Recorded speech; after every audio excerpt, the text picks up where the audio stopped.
Good morning, friends. Welcome to Sonlight's online retreat, Homeschool Choices Made Easy. Sunny and the gang are going to be sharing with you each day ways to simplify and streamline your homeschool choices. And I have the great honor and privilege of spending the first 5 to 10 minutes each morning before Sunny gets started, trying to encourage you from God's word, to encourage you spiritually. Maybe I'll even help you to streamline and simplify a little bit when it comes to your relationship with the Lord, focusing on some big things instead of getting bogged down in everything. So for the next 3 days, for Tuesday, Wednesday, and Thursday, I'm going to be talking to you about how God is enough. We're going to tackle the fact that God's strength is enough, that His grace and mercy are enough, and that His word is enough. But today, I want to talk to you about the fact that you are enough. And I don't mean that in a crazy, weird way. I'm not talking about just really believe, maybe get in front of your mirror every morning and chant to yourself, I am enough, I am enough. No, that's not what I'm talking about. I am talking about the fact that you are enough. That if God has given you children to parent, you are enough for that role that God has given you. With His help, of course. Some of us spend a lot of time talking negatively about ourselves. We don't think that we're enough to do what God has called us to do. But the fact is that God says we are enough. He doesn't make mistakes. He gave you the children He gave you, and He placed you in the role that you have. And I think one of the reasons that we get so maybe so bogged down and so negative is because we are trying to be and do more than He's asked us to. So I know that often when I start feeling like I'm not enough, it's because I'm trying to do too much. I'm enough, but I'm not everything. I'm enough, but I am not the Holy Spirit. If you have teenagers, you might want to try to be the Holy Spirit. I can't tell you how many times I have walked with a teenager in my home through something and thought, how can I possibly get them to do or think what I'm wanting them to? I can't. They're a human being. My job is not to be the Holy Spirit. My job is to be the mom. We went through some deep waters with one of our children at one point, and we needed to pull in a team of professionals to help her. And someone said to me at that point, your daughter doesn't need more doctors. She doesn't need you to be a therapist. She needs you to be the mom. So you be the mom and you let other people do their role.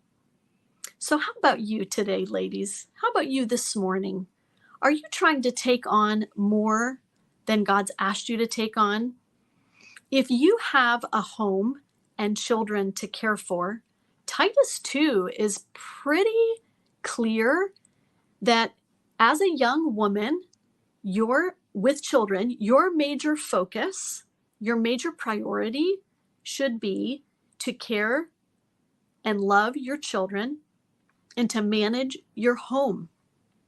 Some of us take that precious commodity of caring for a home and caring for children, and then we add on and add on and add on and add on, and pretty soon that priority is not there, and we are doing more than our role.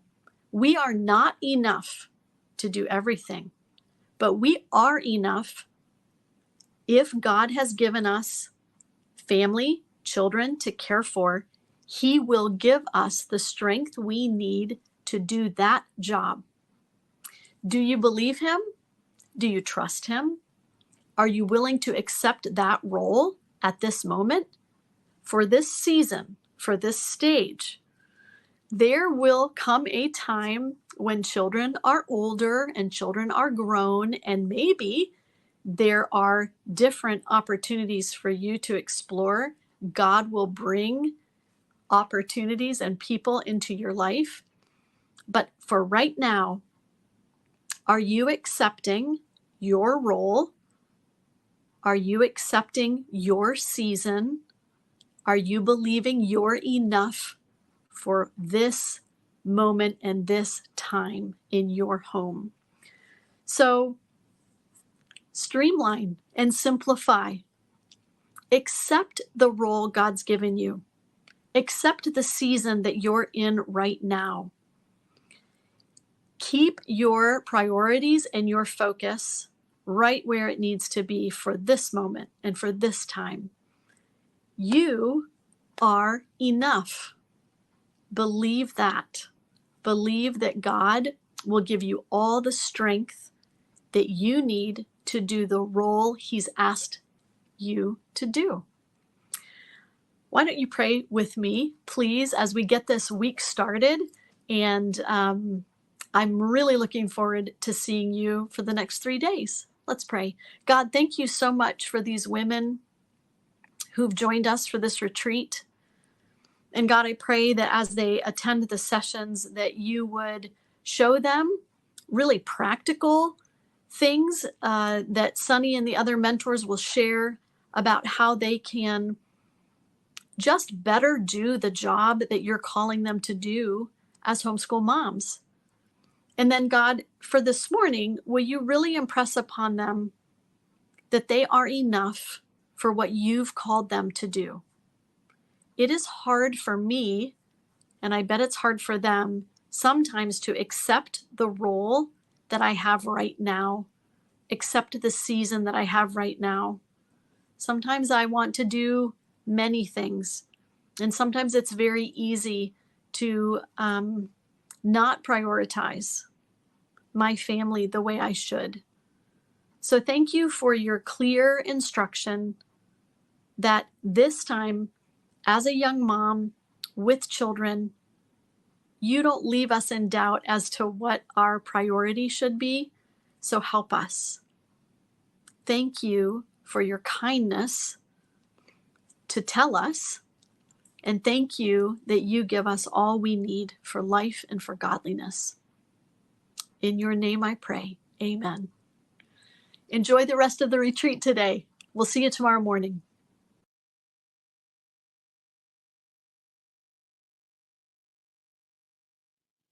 Hello and welcome to our Homeschool Choices Made Easy event. Here at Sonlight, we know that you have to make a sometimes difficult decision just to get started homeschooling in the first place. Then you have to make new choices and decisions all year long or from year to year. So we don't want you to be overwhelmed and feel like you don't know what you should be doing next. We are here to help you. And so in this week's event, we're going to break down decision making into simple processes that are going to make making those choices easier, more efficient, and less stressful. So before we dive into today's event, I want to remind everyone that we are recording this session and you have access to the session again. Also, this is the first session this week, so join us the rest of the week for additional sessions. We're going to build on what we talk about today from day to day, so you'll learn more. And hopefully by the end of the week, you'll feel very comfortable in applying what we've talked about to your own unique homeschool situations. Also, in the comments, we have a link to a free download that is going to walk you through these processes. If you like to put pen to paper and really brainstorm, this is going to be ideal for you. But we have some questions in there that you can ask yourself about what you're dealing with specifically to kind of help you hone in on how to make those decisions as well. So make sure you take advantage of that free resource. And finally, if you're watching us live, make sure you talk to us in the chat. We would love to answer your specific questions and interact with you, because these events are for you and we want you to get the most out of it. So please feel free to jump in there, tell us where you're watching from, And if you have anything that you are struggling with right now, we would love to help you out with that. But let's start with some introductions. I will start. Let's see, Jen, it looks like you're on top, so I will have you go first.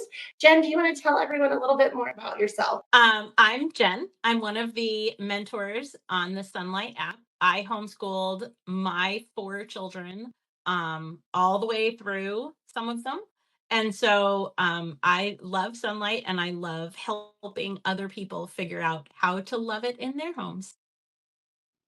Absolutely. And Christy, thank you for being here. Why don't you tell us a little bit more about you? Thank you. I am Christy, and I am so glad to be here. I am mom to 4 boys, also a mentor in the Sunlight app. And so my 4 boys, we started at various places. So first grade for my oldest, and then all the way down to preschool. So with my youngest, they started with preschool, and they are in high school now. So, and then um, 2 have graduated. One graduates this spring, and then I have one in high school. So I'm glad to be here.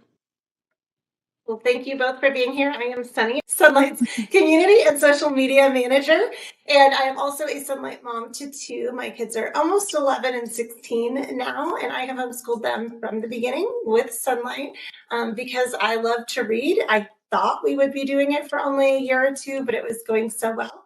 We just kept going. So now, Lord willing, the plan's to go all the way through high school with both kids, and I have one that's getting pretty close to being done, so we're almost there. But let's talk about homeschool choices. Between the 3 of us, we've obviously made a lot of choices over the years. And I think the tendency, especially when you're starting out, but even if you're getting to a new phase in your homeschooling, or maybe you're dealing with a new problem that you have not had before, maybe you're adding a younger sibling that is now ready for school, all of these different things. I think our tendency sometimes is to overthink or stress out about what we should do. And maybe we get kind of stuck in that overwhelm as opposed to moving forward and making a decision, which is why we wanted to have this event today. But let's talk about step 1, which is really clarifying what your goals are or what you're trying to achieve. Instead of standing there saying, oh my gosh, I don't even know where to begin, I'm in this mess. How do you even figure out where you should begin or what small steps you can take to start making those changes in your homeschool? I really love to talk to people about this specific part because when I first started out with Sunlight, I looked at Sunlight a year before I started Sunlight when my oldest was in kindergarten, and I had the paralysis of analysis for sure. I got stuck, and I lost a year that we could have homeschooled. And so I really like to talk about this. But basically, I think you have to simplify. If you can just look at the decisions. If there's a big decision that's really weighing on you and you have a lot of different options that you want to narrow down to, maybe start with the little things that you can declutter, get those things out of the way, and then come back to that big decision. That's something that's helped me before. But if you can just simplify, get, declutter if you can with the little decisions, and then come back fresh and maybe get help if you need help with the big decision. I like to tell people to list their priorities first. Whatever decision you are stuck on, tell me why you are homeschooling. Tell me what is important to you. If you're homeschooling because what or you want what for your kids. And knowing the answers to those larger questions can sometimes narrow down the options in trying to make the decisions. If you want your kids to be readers, then choosing a literature rich curriculum becomes obvious. Yeah, absolutely. I think that's really important to figure out why you're making that decision, because sometimes you may realize what you thought was important wasn't important. I know, like starting out when I didn't know much about homeschooling, there were things that I thought were a really big deal that I needed to be aware of, and later found out they didn't really matter, or maybe they didn't matter where I lived. Things like reporting, for example. Depending on where you live, there are vastly different requirements in each state and in each country. So before you freak out and think that you need X, Y, and Z, really do that research to find out what it is that you're going to be required to do. And so really looking at that and figuring out, okay, what do I need to do? Doing your research up front is super helpful. Or if you're considering, maybe you have been homeschooling and you're considering switching to a different curriculum for one subject, or maybe you want to try out something else, it's always a good idea to bounce that off of other people who have used that product or maybe are a little further along. So definitely finding your homeschool community to ask, but also remember that everyone has different goals for their homeschool. So just because your friend over here has these goals does not mean that you need them. I mean, that is why there's different types of homeschooling, right? If reading is important to you, literature-based is probably something you're going to enjoy. If you're more tactile, hands-on, you might be having different priorities for your children there. So really look at that and remember that you don't need to do what anyone else does. Everybody's homeschool is unique. So figure out what's important to you. Now, what about when you want to do everything? I think that's the other thing too that's very common, especially now, because with the internet, you can see all the different cool things that you can do, all the different curriculums you can try, all the different things you can add. And that can be very overwhelming. Or if you have too many choices, you might kind of get that paralysis of, okay, now what? I don't know what to do. So how do you limit your options to things that are actually possible for your family or that might work well for you?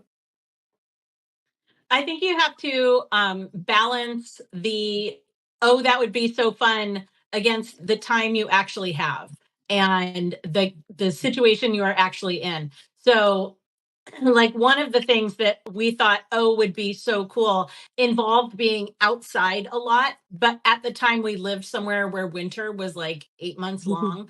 And so I realized quickly that that wasn't actually going to work. And we may be able to do it someday, but right now it's not going to happen. Yeah. And also just looking at what's important, like what is most important, kind of like we've talked about in years past, putting the big rocks in first, the things that you have to have, if there are any givens, like we've talked about, if there are any requirements.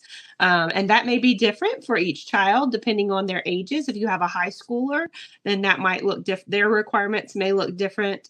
They do in my state for high schoolers versus for elementary or for middle school. All of that is different depending on level. And so I would just start with what is required, what's most important, and then work out from there. And we have certainly been able to work in things that were a priority to us, in certain years, things that were just fun, things that our kids just were excited about, that made them excited about school for that fall. And those are fun things to include, but I would start with what's most important first. Mm-hmm.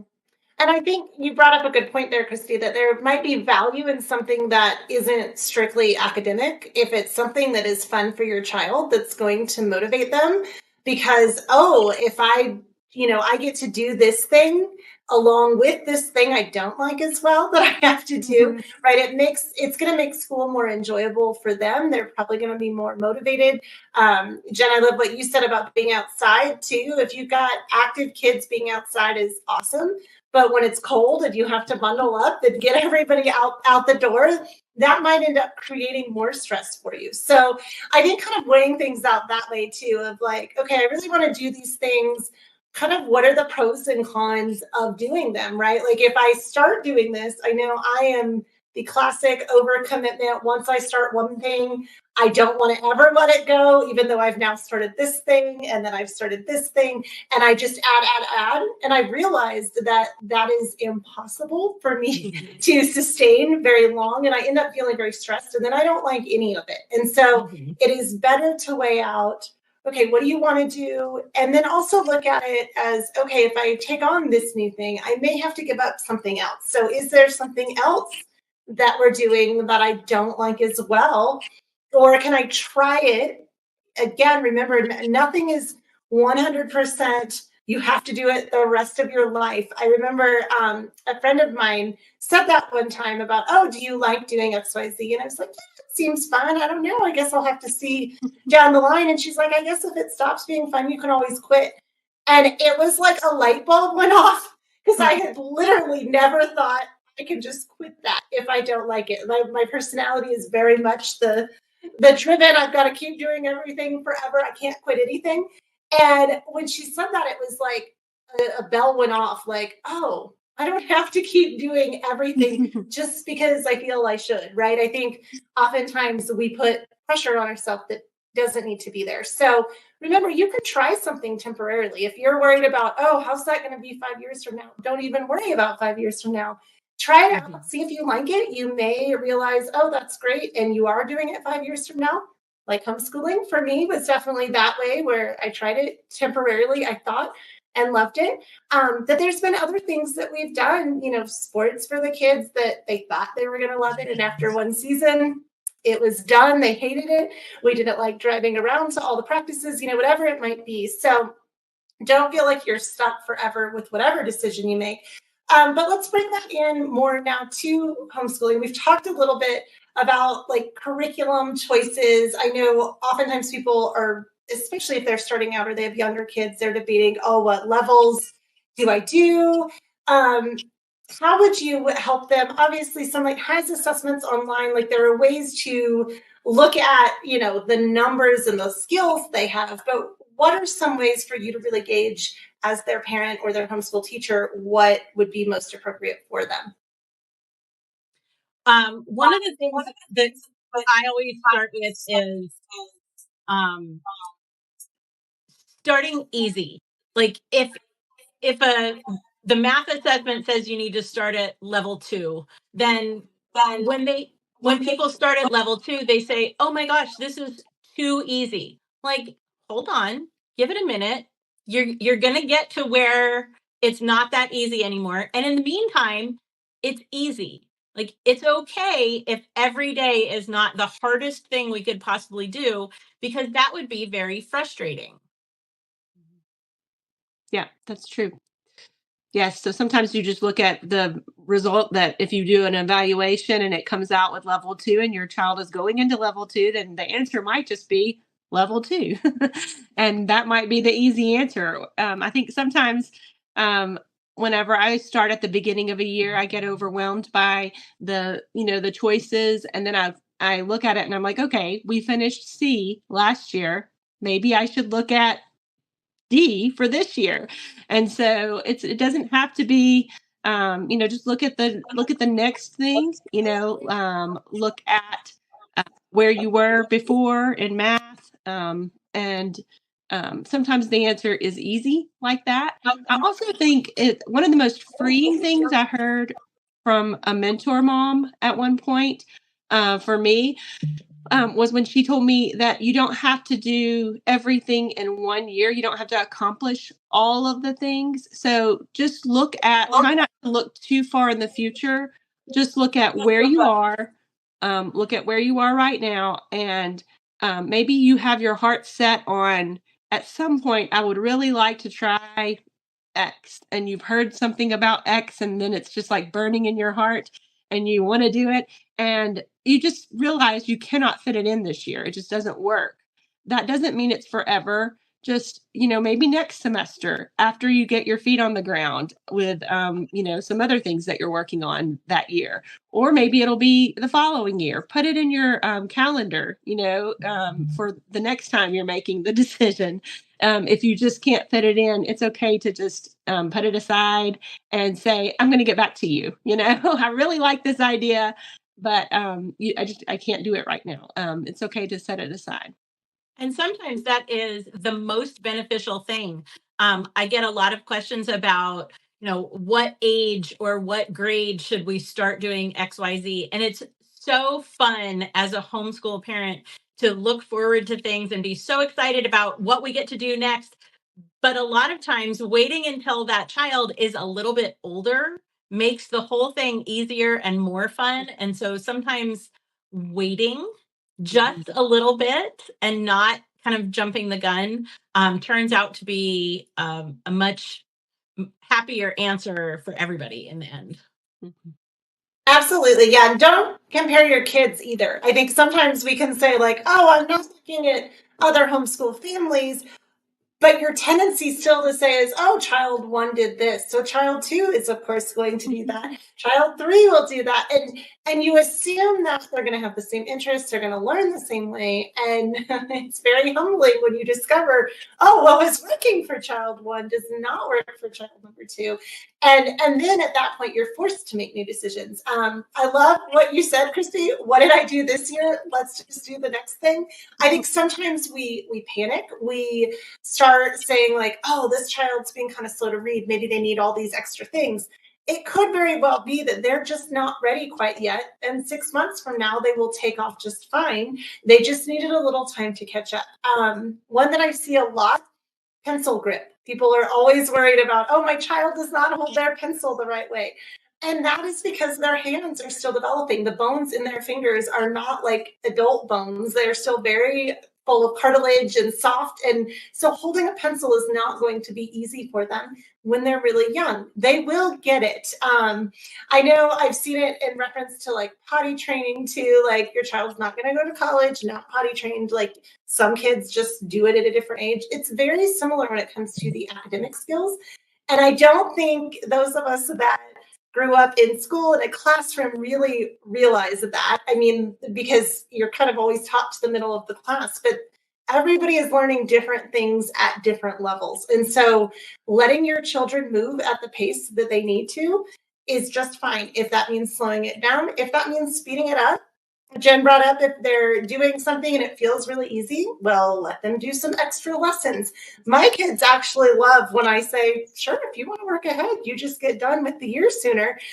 Because then they're like, oh, okay, I'm going to do 2 lessons today in math. Mm-hmm. Or, you know, and when you do that over time, it really adds up quite a bit. Or my daughter was always trying to sneak the readers out of the pile earlier than they were assigned. And so I would give her, okay, you can read 1 or 2 more or whatever, you know, before we caught up in language arts to where she was at. And when you allow your kids to do that and take kind of ownership over their school, it actually, I think, makes it a lot better as well, because now it's easier for them. They're getting to do what they enjoy and move at the pace that is right for them, which is one of the beauties of homeschooling. So you don't need to be doing level B every time every one of your kids is in the same grade. They might be in different grades doing it, but after B, move on to C. After C, move on to D. And again, that does not mean 1 school year or 1 semester or 2 years. You get to decide the pace that you're going to move at. Let's talk about that with scheduling as well, because this one, I know everybody kind of has a picture in their mind when they start homeschooling of what schedule they want. Often it is very rigid as compared to what it becomes, or even what it needs to be. Can you guys address that a little bit when it comes to how do you set up your schedule? Do you even need a strict schedule, especially with like those preschoolers that are just starting? Or if you're pulling kids from school, do they need to be on the same schedule they were in school? What would you tell somebody struggling with those decisions? I always tell people to start with the schedule that your home already has. Even if you are just a mom and a preschooler or a kindergartner, you have a natural schedule. There is a time you get up in the morning. You either hit the floor and start achieving things, or you drink the coffee and look at the birds and chill for a moment. And then, you know, we move into the more, rigid parts of the schedule and the day. Go with that. Like, you already know if you are a morning person or a night owl, or if you are, like, if you're spent every day at 3:00, like, do not try to schedule hard things at that moment. But if you start with, we know who we are, and work with that, it comes a lot more naturally than if you try to, be this fantasy person that's in your head. Mm-hmm. Yeah. And what are your goals? Again, go back to what's important to you, what matters most. If you're working, looking at preschoolers, what do you want to include the most? Make that list and stick to it. And if you look at the schedule, you can work that schedule around You can find a lot of great schedules, and you could go down a big rabbit hole by looking at schedules online or comparing or asking other people, even within the Sonlight community. Every Sonlight home is different, looks different. And the way people are accomplishing this looks different at everybody's house. And you might be feeling just like horrible about the time you started. And then you find out that the person that you thought was, really knocking it out of the park, well, they don't even start till 10:30 or whatever, you never know what, but your home, and you can start from there and start with those givens, put the things in that are most important, and then go from there. And remember, you're in charge of your homeschool. I don't know what it is where we might be running our homes, raising our children. We take on that education piece, and all of a sudden we think, oh, we have all these things, we have to report to someone, they're in charge, or, oh, the school does it this way, so that must be the right way. And we second guess our own authority in our home. And I just want to remind you, if you are feeling that way, that you are in charge of your homeschool. So it can look like what you want it to look like. Take that and own that and run with it. There is no one right way to do it, and there is no one way to do it. Despite the fact that all three of us have used Sonlight, we've all done it differently. And I know for me, and I'm sure for these two as well, every year looks very different in how I do it. Every child doing the same book the other child did looks very different. And so don't worry so much about, doing things right or perfectly, or that you have to hold yourself to some crazy standard that really only matters to you. Obviously make sure you are doing what your state requires of you, but most states, it's not so overwhelming as we try to make it out to be when we're starting out. So yeah, when it comes to your schedule, I left, Jen, what you said about some of you wake up and start achieving things. That is definitely not anyone in my family. We're lucky if we're waking up at 10 achieving things. I have a teenager, my husband and I are both night owls, and even my 10-year-old he's getting there where he would rather stay up late than get up early. And so we know that early morning is not our best time. But there are families who in the afternoon, which is when we're rocking and rolling and everybody's excited and doing things, they are done, they are mentally spent. And so if you're one of those people, you do not want to be doing school at that time. Something else that I'd like to touch on is remember that you have resources around you in the forms of other people. Everybody's family looks different as well, but your spouse might be willing to help. Your mom might be willing to help. You may have a local co-op that you can go to once a week where you're surrounded by other homeschool families.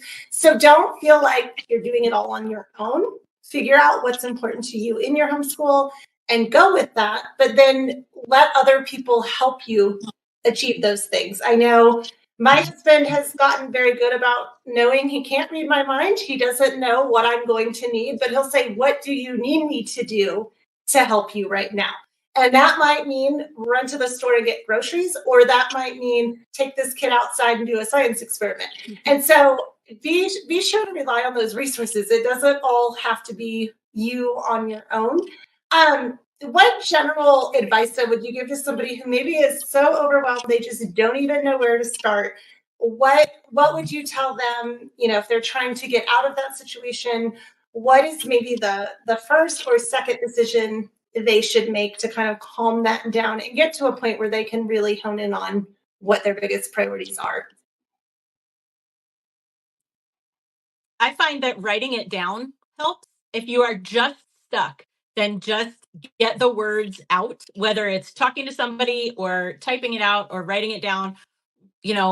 Like Christy said, what are the givens? My kids need to know how to read and write. We are going to homeschool this year for whatever reason. And here is what my state requires. And the more information you can kind of look at in a visual way, the more some of those questions start being answered in an obvious way, which makes some of the decisions for you. And like Christy said before, once you can start making decisions, the next decisions come more easily. Mm-hmm. So, but what are your priorities? What do you want your kids to be able to do? And we want you to be confident, and we're here to help with that if we can. And sometimes just talking it through. I know years ago, whenever I would I called an advisor, and I was talked down from the fence more than once. And I came to a conclusion it wasn't what the person said to me. I found my own solution eventually. And then I was very confident by the time I got off the phone with an advisor about what I needed to do. But it just sometimes it was just the clutter of trying to figure it out with so many just with the overwhelm that can happen. We've all been there where we've had a moment of overwhelm about us, one, or maybe it's about your child's writing, or maybe it's about just it can be the smallest thing that seems insignificant when you look back on it. But in the moment, we know that there can be moments where you get overwhelmed about a decision, or just have that decision fatigue because there's so many different options that you're looking at. And so sometimes it can help to, again, like Sunny said, talk to, a resource, a person around you, another homeschooling mom, reach out on the app, reach out to us. We're here, and we want you to get to that point of confidence. And usually when you talk it through, you think you come up with great solutions. I've heard moms over the years come up with great solutions that after they've talked it through a little bit. So sometimes just getting it out, getting it on paper, talking to someone about it can help you get there.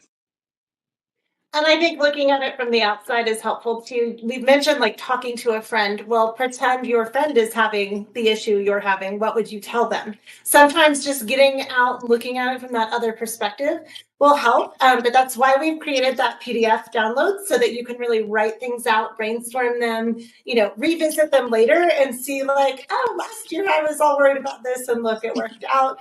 It was fine. And then of course, pray about it. That should always be our first go-to. I know sometimes it's hard to remember that when we start getting overwhelmed, but pray about it and see, what should I do? But then also give me that clear direction and give me peace about it so I know it's the right thing. Don't second guess that. But again, like these ladies have said, we are here for you and we will help you troubleshoot those things. So please do not suffer alone. Get in the Sonlight Connections app. If you post your questions, you will see oftentimes several other people will share what works for them as well. So you can maybe take someone else's advice or kind of make your own decision based on a few people's advice. Sometimes that is helpful as well. But definitely don't sit there stressed or alone. We would love to help you troubleshoot whatever issues you're going through. So if we did not answer a question that you have today, or you have something more specific, definitely put that in the comments. We would love to help you out with that. Whether you're watching the video live or you're watching it down the line, we will still come back and help you with that. And make sure to join us in the Sonlight Connections app. Also, thank you for joining us for the first day of our event. Come back tomorrow at the same time and we'll walk you into some more steps of the process to hopefully hone in on the decisions that you're trying to make, what the right choice is. So Jen, Christy, thank you so much for being here today. I really appreciate everything you've offered, and we will see you tomorrow. Thank you, Sunny. Thank you.